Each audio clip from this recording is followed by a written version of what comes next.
నారా చంద్రబాబు నాయుడు. ఆయనకు తెలుగువాడిగా పుట్టడం మనందరి అదృష్టం. తెలుగు ప్రజల స్థితిని గతిని మార్చిన ఓ గొప్ప దార్శనికుడు. హైదరాబాద్ రూపురేఖలు మార్చి ఐటీని డెవలప్ చేసి కొన్ని లక్షల మందికి ఉద్యోగ ఉపాధి అవకాశం కల్పించిన ఓ గొప్ప నాయకుడు.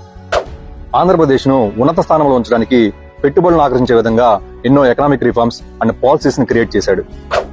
విజన్ 2020ని క్రియేట్ చేసి అంతంత మాత్రంగా ఉన్న ఆంధ్రప్రదేశ్ ఎకనామీని అన్ని రంగాల్లో పరుగులెత్తించాడు. Nara Chandrababu Naidu's leadership exemplifies a blend of vision, innovation and unwavering commitment to the progress and prosperity of Andhra Pradesh. కొండల గుట్టలుగా ఉన్న ఏరియాని ఒక డ్రీమ్ తో, ఒక విజన్ తో హైటెక్ సిటీగా మలిచాడు. 2000లో ఈ ఏరియాని చూసిన వాళ్ళు ఆ తర్వాత చూడక ఇప్పుడు వచ్చి కనుక చూస్తే వాళ్ళ ఊహకు కూడా అందదు. చంద్రబాబు గారి డ్రీమ్ సిటీ అయిన ఆంధ్రప్రదేశ్ రాజధాని అమరావతిని కూడా ఇదే విధంగా నిలబెడతాడని, ఇంతకన్నా 10 రెట్లు ఎక్కువగా చేయాలని కోరుకుంటూ wishing a very happy birthday to one of the greatest visionary leader